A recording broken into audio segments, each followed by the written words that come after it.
नवरात्रि के सप्तम दिन मां कालरात्रि की उपासना से प्रतिकूल ग्रहों द्वारा उत्पन्न की जाने वाली बाधाएं समाप्त होती हैं और आप अग्नि, जल, जंतु, शत्रु आदि के भय से मुक्त हो जाते हैं। मां कालरात्रि अपने भक्त के लिए ब्रह्मांड की सभी सिद्धियों के प्राप्ति के लिए राहें खोल देती हैं। मां का कालरात्रि स्वरूप अति भयावह और उग्र है। भयानक स्वरूप होने के बावजूद शुभ फल देने वाली मां कालरात्रि नकारात्मक, तामसी और राक्षसी प्रवृत्ति को विनाश करके भक्तों को दानव, दैत्य, राक्षस, भूत प्रेत आदि से अभय प्रदान करती है। मां का ये रूप ज्ञान और वैराग्य प्रदान करता है। घने अंधेरे की तरह एकदम गहरे काले रंग वाली, 3 नेत्रों वाली, सिर के बाल बिखेर रखने वाली और अपनी नाक से आग की लपटों के रूप में सांसें निकालने वाली कालरात्रि मां दुर्गा का 7वां विग्रह स्वरूप है। इनके तीनों नेत्र ब्रह्मांड के गोले की तरह गोल हैं।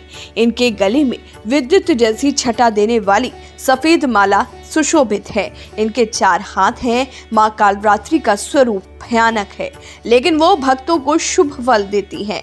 इनका वाहन गधा है। ये स्मरण करने वाले को शुभ वर प्रदान करने वाली हैं। इनकी रक्षा के लिए हथियार भी रखती हैं। योगी साधकों द्वारा कालरात्रि का स्मरण सहस्त्रार चक्र में ध्यान केंद्रित करके किया जाता है। कालरात्रि मां के 4 हाथों में से 2 में शस्त्र रहते हैं।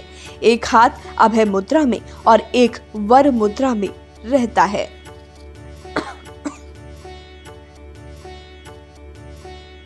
ओम जय त्वं देवी चामुंडे, जय भूतार्तिहारिणी, जय सर्वगते देवी कालरात्रि नमोस्तुते। आप सभी को सादर जय श्री सीताराम।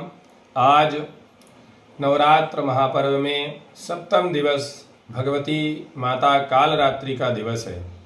कहते हैं कालरात्रि माँ संसार के सभी भयों को समन करने वाली हैं।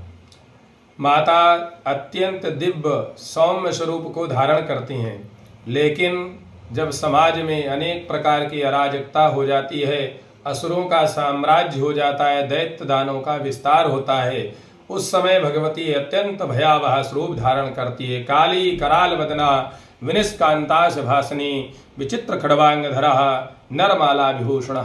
भगवती अत्यंत विकराल रूप धारण करके मुंडमाला धारण करती हैं और हाथ में खड्ग लेकर, खप्पर लेकर उन असुरों का संहार करती हैं। उस अत्यंत भय प्रदान करने वाले स्वरूप को कालरात्रि माँ के नाम से जानते हैं। लेकिन ये सब स्वरूप जितना भय है, ये उन आतताइयों के लिए है जो समाज में अनेक प्रकार की अराजकता करते हैं। और जो भक्ति भाव से माँ की शरण में जाता है, उसे माँ अपनी दिव्य वात्सलता प्रदान करती हैं।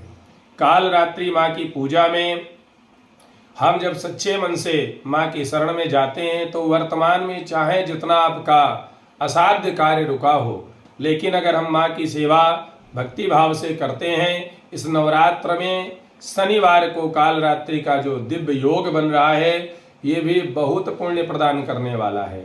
जैसे किसी का व्यापार रुका है, किसी का कोई असाध्य कार्य है जो नहीं हो पा रहा है, वो भक्ति भाव के सहित एक नारियल, एक पान का पत्ता और उसमें थोड़ा मधु, शहद डाल करके और सायंकालीन माता के सन्मुख जा करके किसी भी देवालय में या अपने घर के मंदिर में माता के सन्मुख भोग निवेदित करे और माँ से प्रार्थना करे कि हे माँ, संसार के सभी भयों को समन करने वाली आप हैं, आपके चरणों में प्रणाम है।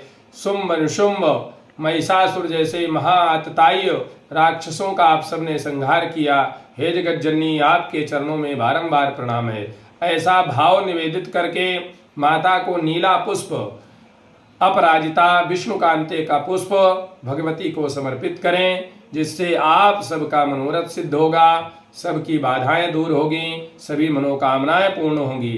किसी के घर में अगर प्रेत बाधा है तो कहते हैं कालरात्रि, महारात्रि, मोहरात्रिश्च दारुणा। संसार में ये 4 रात्रियां हैं, जिसमें प्रमुख रूप से जो कालरात्रि है वो नवरात्र की सप्तमी के दिन भगवती की आराधना होती है। सायंकालीन शुद्ध वेद लक्षणा गौ माता के कंडे में थोड़ा सा घी डाल करके उसको प्रज्वलित करें और उसमें चंदन, गुग्गुल डाल करके अपने घर में घुमा दें, जिससे सभी प्रकार की बाधाएं समन हो जाएंगी। किसी के शत्रु बाधा है तो शत्रु बाधा के लिए पीली सरसों लेकर के और अपने ऊपर 7 बार घुमा करके माता का ध्यान करके किसी एकांत स्थान में छोड़ दें, आपकी शत्रु बाधा दूर हो जाएगी। माँ कालरात्रि आप सबका मनोरथ सिद्ध करें। जय श्री सीताराम।